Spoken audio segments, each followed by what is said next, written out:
Hey, this is Kyle Crawford from Strong Dads. Strong Dads podcast would love to thank the Crimers Beer House for coming alongside of us. The Crimers Beer House was started in 1982 by the Crimer family, and since that time, they have definitely become a Cincinnati favorite. So if you're looking for an incredible meal in an incredible setting, definitely go down to Route 128 and check out the Crimers Beer House.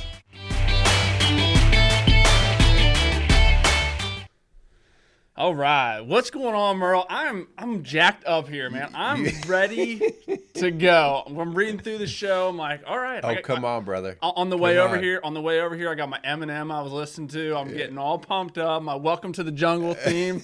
I'm ready to go because today we're trading punches. We're throwing. Wait. Bro, I'm ready to go. I don't know. I don't know. Here's the only deal. If we trade punches, I get to start first. No, I get to start to deliver the punch first. The tool of the week are these two guns right here. Well, I really don't have much to worry about. What are you talking about? Anyways, well, yes, welcome back to another show. Strong Dads here with Merle. We're doing another show for you guys. We're excited. We're gonna trade some punches today. Whoa, that's we used to trade punches. You ever trade punches? No, not you and I. Oh, not you and I. Yeah. Me and my brothers used to trade punches, and we always punched in the arm. And by the time those were done, like the whole next 2 or 3 days, like, oh, that was stupid. Yeah. We yesterday at work we traded snowballs. We were throwing snowballs at each other all day. So. Just purposely taking the hit. Oh yeah. And the problem is then it trickles into the firehouse, and then we're throwing snowballs in the kitchen, and we got to clean it up. Taxpayer money at work, right there. That's good stuff. Oh, we worked yesterday too. So. Okay, so we are going to trade punches, but not really. We're just going to trade conversation about punches. Really, what we're going to talk about today is our show is going to be talking about how well do you take a punch? Really, how well do you take a hit? Yeah. As a man, as your strong dads out there, whether it's in your family, your marriage, your workplace, your community, you're going to take hits. Yeah. You're going to take hits. You're going to get knocked down, and it's that is the thing that you can't avoid, and still be a man. Yeah. Right? I mean, for that matter, to be an individual, you're going to have to take hits. And so learning how to take hits, how well you've taken them in the past, what you're doing with them to help yourself, one, avoid those that you can, but two, when you take a hit, how do you move through it? For sure. Yeah, I think it'll be a good show. We'll definitely get into it. Before we do, just because we have a lot of cool stuff, definitely let's thank our sponsors first. Definitely want to thank Crimers Beer House for coming alongside of us and Casey's Outdoor Solutions. We really appreciate you guys for believing in us and definitely sponsoring us and coming alongside of us. So thanks so much. Definitely go down on Route 128 and check out Crimers Beer House, and definitely go out and check out Casey's Outdoor Solutions. Yeah. So if you don't know about Casey's, Casey does a lot of landscape work, but in particular, he does a lot of hardscapes work. Yeah. Okay. Laying stone, timber type stuff, and I mean amazing stuff. I'm very, very familiar with a lot of his work, and it's pretty crazy. So if you're looking for a big project like that, Casey's definitely a man that you want to check out. All right, so we're going to get right into our show. Let's do it. I like it. Let's get right into it. And here's the deal. Like a lot of us, especially in our little comfort culture that we live in today, everybody's trying to seek comfort. Nobody wants to hurt. Nobody wants to have any kind of obstacles. And, like it or not, we become softer and softer and softer. Man, that's the truth. Yeah, we have one adverse situation, or we take one punch, and we're like wondering why this happened to us, or how am I going to get through it? I'm sitting there thinking, like right now we're recording this in the middle of really cold weather in our area. And I remember, when I started driving, my dad would always be like, don't you dare hop in that car without some boots, without a heavy coat, without gloves, because there was a pretty good chance you might be walking. And yesterday, I'm probably because you're driving Dodges. Well, I didn't drive a Dodge then. Oh, okay. I haven't walked since I've had the Dodge. Oh. But anyway, I was driving around yesterday, and it's like 12 degrees outside. Yeah. And I had a pair of shorts on and no coat. I was driving my kids around. I'm just like, I got out of the house, which the vehicle was inside the garage, so it was fairly warm. Yeah. Hopped right in. I had to run my few errands, and I never had to really get out of the vehicle. And I thought, man, if I break down, I am going to be a total wuss. You didn't learn anything from your dad, did you? No, but it just speaks to how soft we are. And if something did go bad, like, would I be able to handle that kind of thing? So, John 16:33 guarantees that we're going to have trouble. 16:33 says, I have told you these things, that in me you may have peace. In this world you will have trouble, but take heart. I have overcome the world. In this world, you're going to have trouble. Yeah. And the more you put your head in the sand and try to act like you're going to avoid every bit of trouble, even in our comfort, we have more trouble. Like the idea that, I can sit around and do a lot less, but guess what? Now I gain weight more. Now I have more health issues. Yeah. I have more depression issues. So it's like, so even when we seek comfort, we're still taking hits. Yeah, man, that's so true. I think, when we're going to share a little bit about some of our biggest hits, but man, I think it's so true. I mean, especially now more than ever. I mean, 2020 taught us to talk about taking a hit, talk about taking a shot to the face with everything that's going on in our world right now. And obviously, we're into 2021 and we're still kind of feeling the effects of it. Man, it's so true. We're gonna take punches, and here at Strong Dads, man, we're with you guys, man. We take punches just as much as everybody else does, and it's learning when we do take those punches how we respond. In the midst of getting punched, how do we put up our defenses, and then when those punches happen, how do we respond? So, I definitely think getting into the Word, here at Strong Dads, we make no mistake about it. We are faith based, and we use the Word of God as kind of our guide through hard times. When we are taking those punches, that's when definitely more than ever we should definitely be relying on what God's telling us. So yeah, no question about it. I mean, that is your ultimate, your coach, your mentor that leads you through these things. So how about you? Let's share a story. What's one of the punches that you took that you thought, I'm down. I am down. Well, so obviously you can talk about physically, like actually getting punched. Yeah. One of my biggest, have you ever been punched in the face? So funny story about that. Not my. Well, we'll just go with this one. So when my parents moved into their old house, growing up, there was a girl on our street. And it was one of those times where it was like not really cool to be like hanging out with the girls, right? I know where this is going to go. And all the guys would be like making fun of me, like, "Oh, dude, you're hanging out with the girl." I'm like, yeah, whatever. Well, it just got to the point where I just had enough of it, right? Oh, okay. So I would just go to town, right? So, and like this one fight, I'm in the midst of just getting my butt whooped, right? I'm just getting smoked, right? And my little brother, comes up with a baseball bat, like a little wolf ball bat, and smokes this dude in his back and hits him. I'm like, yes, I got my brother with me, right? My little brother. My little brother's sticking up for big brother, right? That's awesome. I thought somehow this was going to go to some chick popped you in the face and knocked you out. No. So I have been in a couple fights, not my proudest moments, but golly, right? Boys will be boys, right? Isn't that what they say? Yeah. I got to share with you once that I had never been punched. I've been punched by my brothers quite a bit, but I was breaking up a girl fight at the high school. Okay, so when I was a high school teacher, I was breaking up a girl fight, and I get right in the middle of this thing, and this girl goes and she does a heavy old roundhouse punch, and she missed a girl and just cold cocked me, just punched me right in the face, and I was like, oh, chick, game on. And again, I didn't punch back, but I was like, that hurt. You can't let her know that, right? You're like, oh yeah, whatever. Yeah, that wasn't funny. Well, that wasn't exactly what I was going to share, but share a real life story. A real life story, yeah. So not on the physical aspect of it. So I've shared a lot about my career as far as getting to where I am now.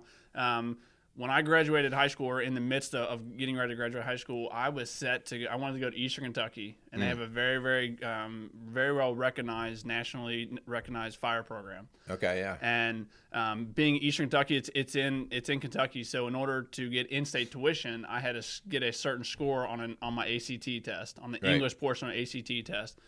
Merle, I bet you I took that daggone test 7, 8, 9 times trying to get this stupid score just so I could get in-state tuition to save my parents a little bit of money, right? Yeah. And for the life of me, I'm just not good at test. As it's been very evident in previous shows, talking about failing paramedic school and test. And so this is one of the first like real punches to the gut because I could never get that daggone score to get that in-state tuition. And my parents were like, look, you can go if you want. You're going to have a lot of student loans. This is what we're willing to pay for you. And outside of that, it's going to be on you. So if you want to go for it, they were behind me all the way. And it just got to the point where it was just like, it's just not worth me going through all this. And now, I went to Cincinnati State and kind of streamlined myself and took the 2-year degree versus the 4-year and got to where I'm at now. So it all worked out. But definitely at the time, man, just waiting to get those test results and you get them in the mail and it's like, nope, you're still below what you need to. The and it's just, letter. Oh my gosh. I mean, talk about just, and at the time I'm, 17, 18 years old and just getting that, like you said, that rejection, talk about it getting a punch in the face for sure. Yeah. What about you? What do you got? Man, I've got those kind of things rejected out of schools I applied for and stuff like that. But probably one that was pretty significant when I had my neck surgery and had everything fused together, which I've talked about in previous shows.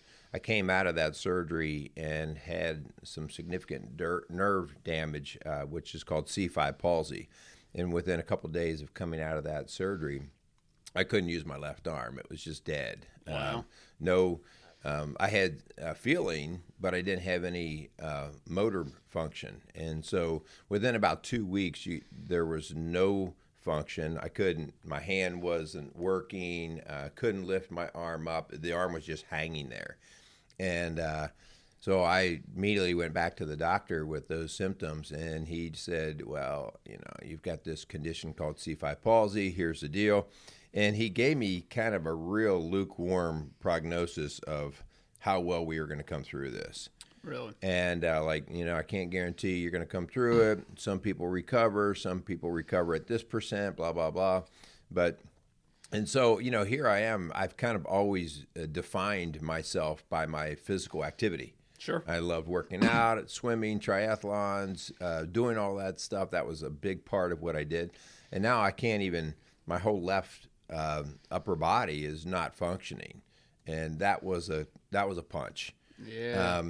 But as we're going to share a little bit later in the story, as much as I didn't like what that happened, that actually changed an entire pathway in my life. Yeah. From a product that I created to some exercise stuff that we do. And it was only because of that that all that other stuff came about. So it wasn't fun. Yeah. It's not fun. So the bottom line is taking a punch in the moment is never fun. It is not. I think every man, woman, child out there would agree. Man, it's not fun. In the midst of it, it's not fun. You look at it like, holy cow, this sucks. This is a big setback for me. I mean, we talk about punches, obviously, talk about physical punches and rejection. I mean, there's guys that you guys are going through divorces. You go through, death in the family, death, I mean, there's so many different setbacks, loss of finances, loss of jobs, rejections. I mean, so many of these punches that you take and they're not fun. And they really, at the time you're like, man, where do I go from here? This punch has really, seemingly set me back to the point where I don't know if I can get out of this. And the hopes is this show kind of brings to light some of the things that we can do to prepare ourselves for taking those punches. And then when you're past those punches, how do we recover from it? Right. Yeah. So what we're going to do, we're going to walk through this and actually talk about, okay, especially if you're one of these guys that's in the middle of some of these punches right now, this show is going to be really on your mind. It's going to be relevant to where you are. And if you're not in the midst of it right now, there's still a ton of wisdom that you can pull from the past. And guess what? You are getting ready to get punched again. Okay. It's a matter of time. So we're going to break this show kind of, at least the advice portion of it, into two parts. The first part there will be part one. And this is, well, how do you prevent getting punched in the first place? Okay. Yeah. And I just want to be very clear on this. That's not really what we're called to do in terms of extreme avoidance of punches or hits. Right. So, yes, we do want to use our head. Yes, we want to think. We want to plan. We want to educate. We want to get the strategies that we need to help minimize especially high-risk situations. But I see so many of us guys completely being in the total safe zone all the time. They're not going to take the risk. They're not going to take the hit. And so I want to be cautious here, and please don't take this message wrongly. We're not to completely hunker down every day and avoid every punch. That's not called living, especially living in the way that we are called to live as Christ followers. And we've done part of our show talking about making mistakes, and sometimes the worst mistake to make is not venturing out and finding out about those mistakes. And I think the same can be said about punches and taking those hits in life, like we were talking about.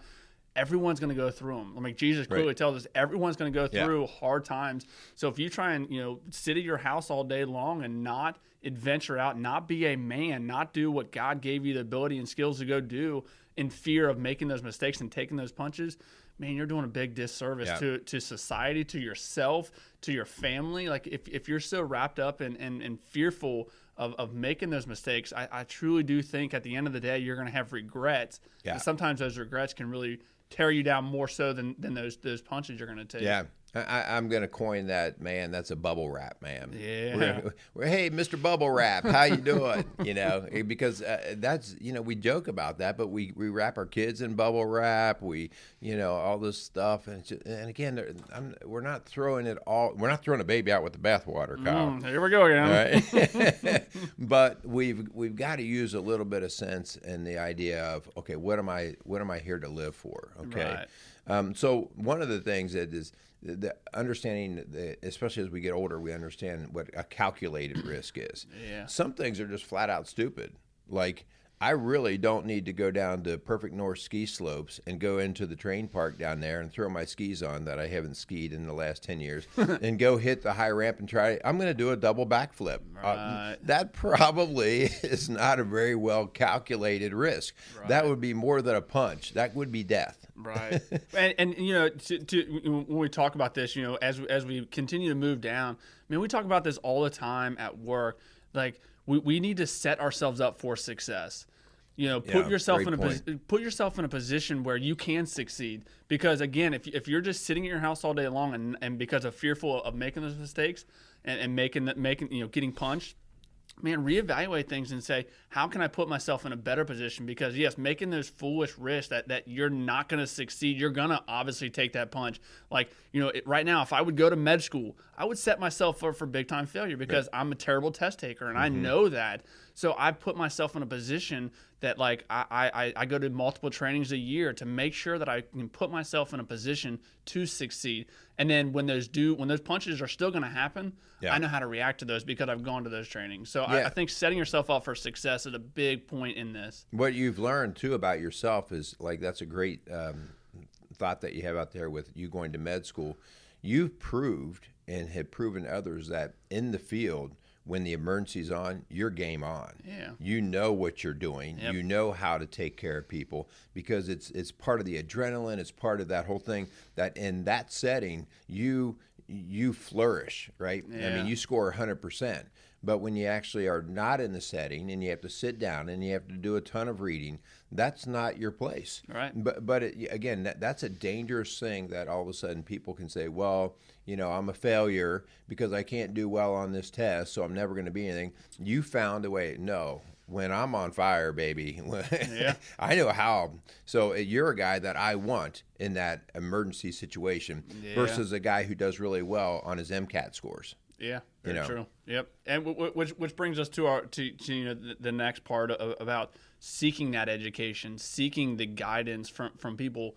And man, when you have that education, again, those punches are gonna happen. Yeah. And like I said, I go to these trainings so that when those punches, when I'm put in a really crappy situation, I can react. So that way, that punch doesn't hurt quite as much. It's still gonna happen. I'm still gonna get punched.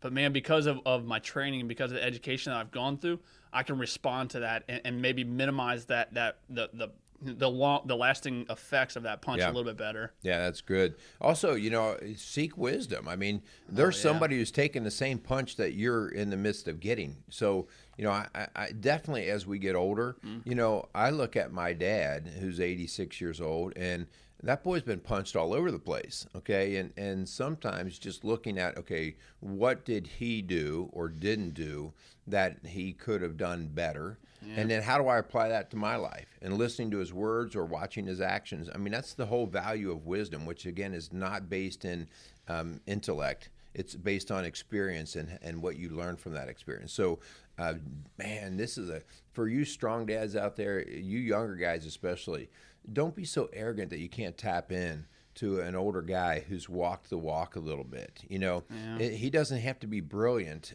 He walked the walk. You can learn from him. Right. Well, he talk about learning from the past and talk about, I mean, that older, wiser person who's been there. The reason that they're wise and the reason that they can speak wisdom into your life is because they've been there and they've learned from it. Hey, this is the mistakes that I made. Don't go down this same road. You know, and the cool thing is as you make those, you know, as you get into a situation where you do get punched, man, there's going to be one day when someone's going to seek you out. And like, what wisdom are you going to be able to share to them? But if we don't ever learn from those mistakes, we're never going to be able to share that wisdom with a younger guy, with a guy that's, you know, walking right alongside of you.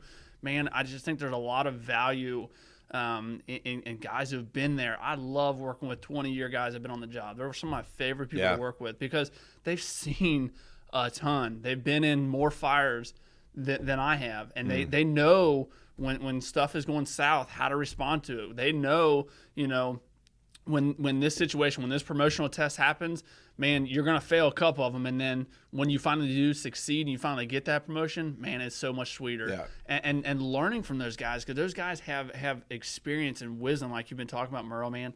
That those are the guys you want to be around. You want to put yourself around those guys, which brings me, I mean, man, if you have guys in your inner circle, if you have friends in your inner circle that are not speaking wisdom to you because they didn't learn from those past, those aren't people you want to be seeking advice from. Man, find guys great point. Who have been there. I mean, I wouldn't go talk to a lawyer about what it's like to be a fireman. Like, I just wouldn't do it, right? I'm going to go talk to the guys who have been on the job for 20, 25 years. Those are the guys I want to be around because they're going to be able to speak real truth to me. Yeah, man, that's a great point. So, okay, so those are some things that can help you to avoid getting punched or taking those hits in life.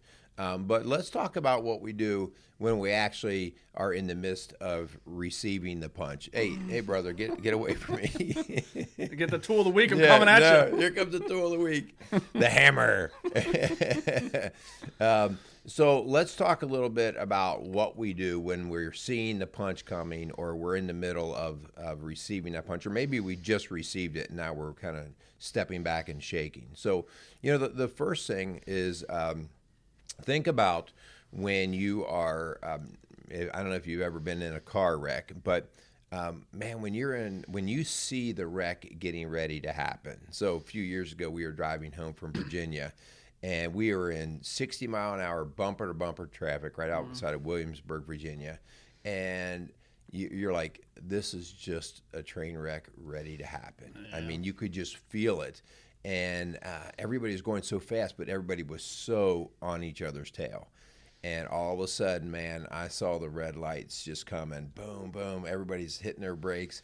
And so I hit my brakes, and the whole time I'm hitting my brakes, I'm like, my eyes are going from the dash to the rear view mirror because I'm watching what he's doing behind me. Yeah. And finally, I get stopped, and I'm about 2 feet off of the guy in front of me, okay?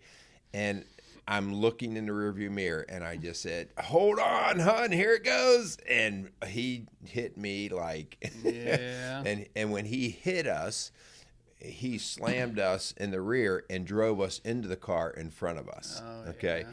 And so, but that whole idea of knowing, okay, here it comes. I see it. And so the idea of preparing and bracing in that last second, what's the last second thing that you can do? Well, you know, I had to tell my wife, get ready. You know, I set myself up. You know, I was just more aligned in my seat. I wasn't like checking the radio. I wasn't doing stuff like that. I was just, here we come. So bracing and preparing for how you can best take the punch. Right, which not getting all medical here, but you know, we call that your fight or flight response. Like God made us in a way that we are prepared for when someone does put that fist up and they're getting ready to hit us. We get in a fight or flight. Your heart rate increases because you get more blood and circulation, and it goes to that point like, man, if you prepare yourself and you're ready for when those punches happen, you're ready. Like you could take them so much better. Where if you're just completely surprised and shocked by an event that's going to happen, man, it's hard to respond from that because we'll get into it. But like once you've taken that hit, man, it's time to start like rebuilding and start moving forward. And if you're completely shocked by a result of something you're getting or a punch that you're going to take, the healing process may take a little bit longer. Yeah.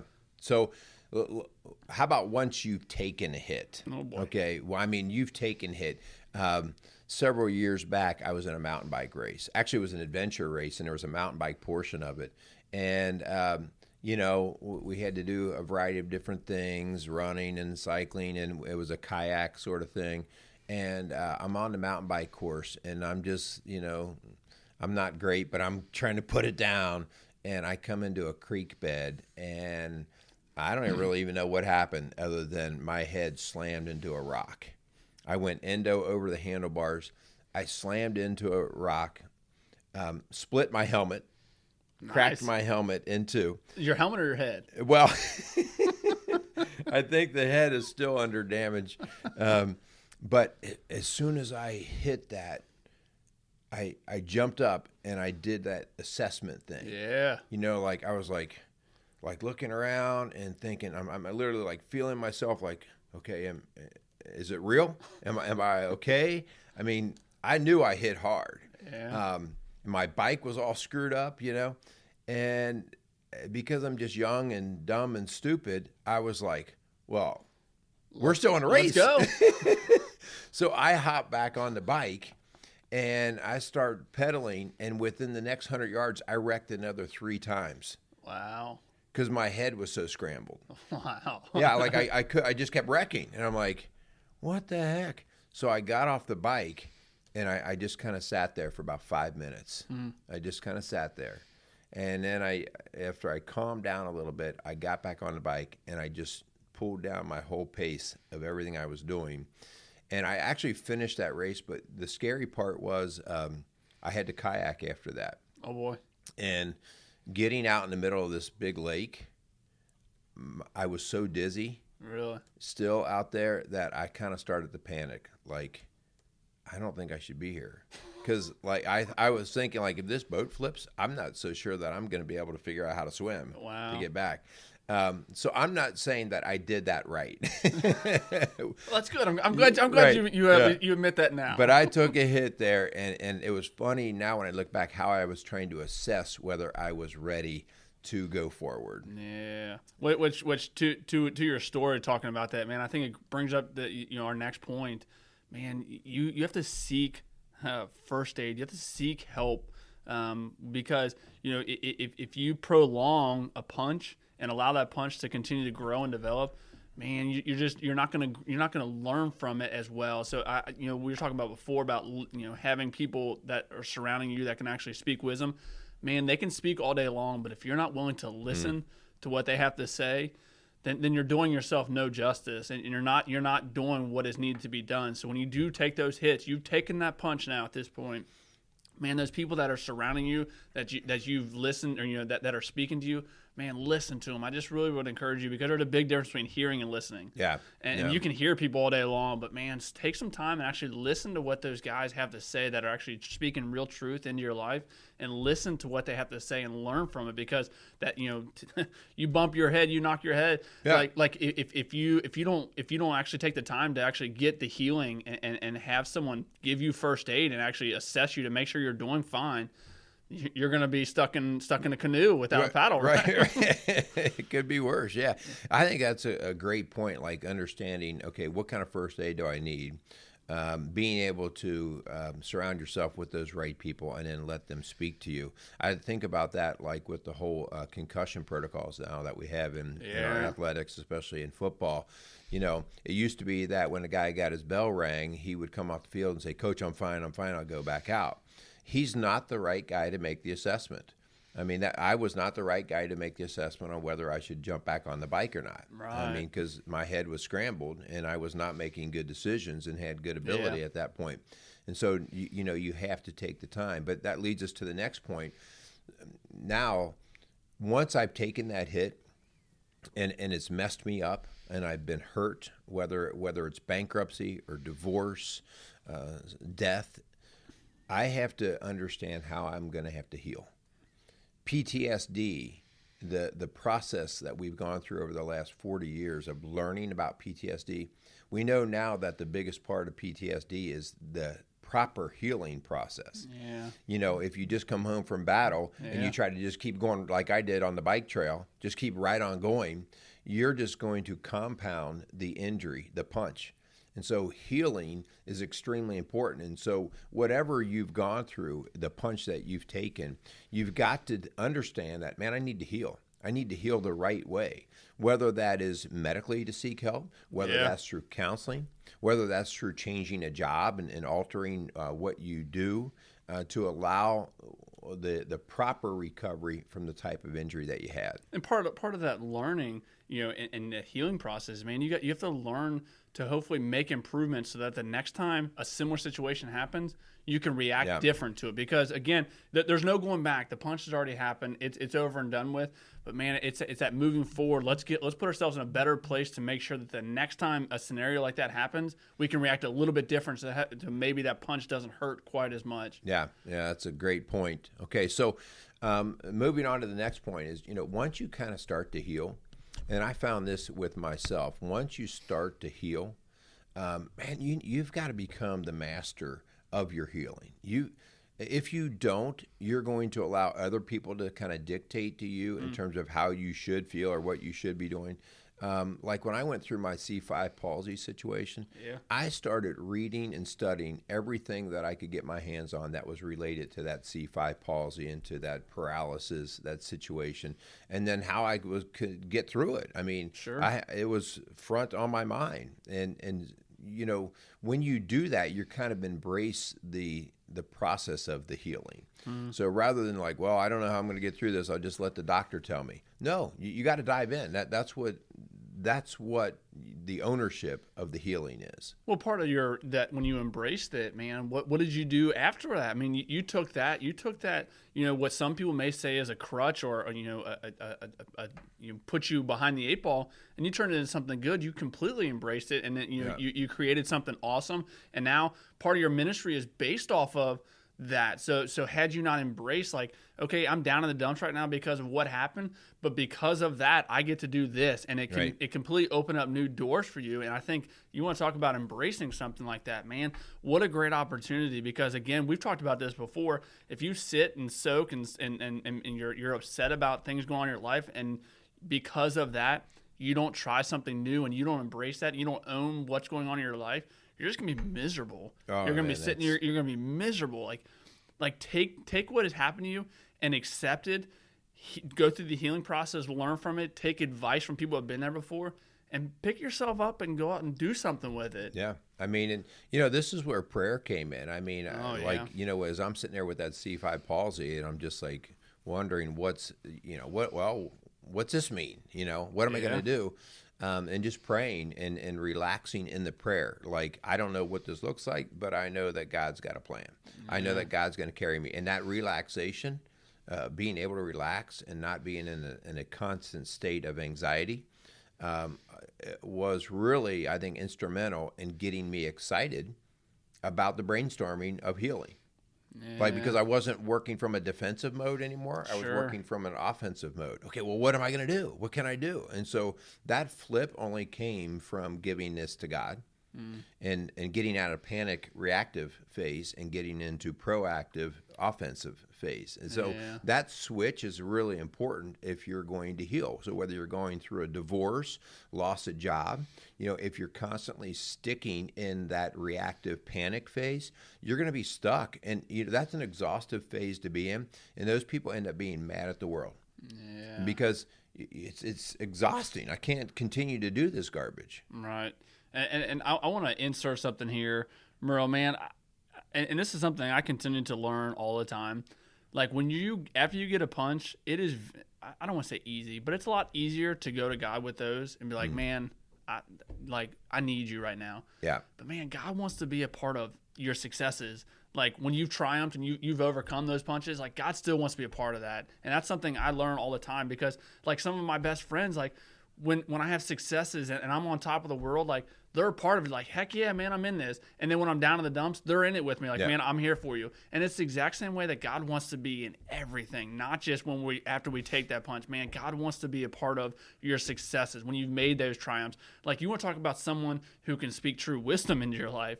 Like, if you don't have a group of guys that are around you, man, look in God's word. Yeah. Like, there's examples all throughout Scripture of guys who took punches and then were able to overcome that with, using what Scripture tells them, man. Yeah. And so I would just encourage you guys, and I'm speaking to myself here, like those successes, like when you overcome those punches, seek God's wisdom in that too.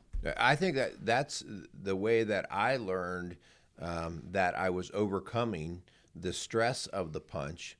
And so one of the things that happens is once you start to grab some traction and start to get through it, then you actually start to want to mentor and coach and teach people through it. Yeah. Okay, because now you're like, oh, not that I know it all, but I've got some experience here that's worth sharing. Yeah. And I think that's kind of that final stage that okay, listen, I can help other people with this. You become the mentor. You become the guy who's sharing some wisdom. Hey, I've taken that punch. Here's what worked for me. Here's how to move through that. And so that was kind of the thing, like, the exercise that I created, what we call finishing. When I got so confident in what that was, and then started actually teaching other people who had similar conditions, I was like, well, this is kind of cool. Like, I'm no longer hanging my head about the punch I took, but now I'm actually teaching other people using a process that God gave me to get it out to other people. Man, that is just like a really cool story, how that comes together. And that is not of me. I mean, that is just of God working through me, and I have to allow that. Yeah, so good, man. I hope you guys heard some things. I hope some things resonated with you and what we were talking about as we begin to close up this show. Man, I would just really encourage you guys to go out, start looking at some of the punches you've taken in your life, start evaluating and seeing how first, in the midst when you're getting ready to take that punch, how you brace yourself. Did you set yourself up for those successes? And then when that punch happened, how did you respond to it? And then what did you learn from those punches, those hits that you're taking in your life? And if you start to look negatively on some of those things, man, the next time that those situations happen, prepare yourself, set yourself up for those success. Surround yourself with people who can truly speak wisdom, that have been there before, and not just hear them, listen to what they're actually telling you. And then again, because life sucks sometimes and you're going to get hit again, when those do happen, man, like, do something about it. Embrace those times when you do get punched, because sometimes, just like with your story, Merle, man, you made a positive out of a negative. So just really encourage you guys to evaluate some of those times that you've been punched before. Look at those situations and let's move forward. Let's be strong men and strong dads in this. Yeah. So in closing up, that is great stuff. One of the things, if I could maybe help impart to our guys out there listening, is I used to be a reactive prayer warrior, meaning that I would go to prayer when everything was going to crap. When things, dear Lord, help me. And so one of the things that I've been more purposeful about is, why wait till the storm? Yep. Keep praying. Pray all the time. Pray daily. Lord, I'm in a tough situation. Lord, what's going on here? Lord, give me the right insight. Lord, keep me calm. All of these sort of daily prayers, rather than waiting to be a reactive prayer warrior. How about be that proactive prayer warrior? That guy who's just out on the front side. So that's part of that preparation thing of just helping yourself stay calm, even though you're not in a storm, but you could see a storm coming. So don't make prayer and God your last resort. Yeah, for sure. We definitely appreciate you guys listening to us, tuning in every week for what we're putting out. Hopefully you guys are getting something out of it. Hopefully you can relate to what Merle and I are talking about. If you guys want to hear different things we talk about, we would love to get your input. Definitely reach out at Rock Style Families. I know Merle and Linda, if you guys are going through stuff, man, reach out, seek that wisdom, seek that help from people who have been there before. Like, man, reach out. Rockstyle Families would love to help you out. I promise you would. Your guys' phone number is 812-576-7625. Reach out. Man, seek that wisdom. So good. So definitely do that. Thanks so much again for Crimer's Beer House and for Casey's Outdoor Solutions for coming alongside of us. We really appreciate you guys. We just did a little brainstorming session. Got some good shows coming up. So we got some good ones coming up. We're really excited. One of the things that I also just want to remind all of our viewers out there, our listeners, keep doing your thing on the podcast platforms that you do. That's awesome. Give us a 5-star rating. Also, with us being new on YouTube, we need subscribers. And so if you're listening or watching the show on YouTube, please just hit the subscribe button. This is part of that strategy of building the audience so that when people go to search, it's more likely that our shows will come up. And so we need your help to do that. So we got to get the subscription numbers up. That's our challenge. So you go out there and subscribe. Absolutely. Close this up, dude. Heck yeah. Really appreciate you guys. Go out there and be some strong dads. Let's go trade punches. I'm ready. But I have to go first because I could die. these guns right here. You want to take us to the gun show? We're done. Oh. I'd like to welcome Casey's Outdoor Solutions as a new sponsor to our podcast. Casey's is a premier garden center and gift shop located in Lawrenceburg, Indiana. Casey's offers a wide selection of plants, landscaping materials, home and garden decor, and gifts for every occasion. Casey's is committed to providing exceptional service, a unique shopping experience, and value to every customer. Stop in and see what makes Casey's so unique. Located at 21481 State Line Road, Lawrenceburg, Indiana, or call 812-537-3800. Let Casey's help you add beauty to your home.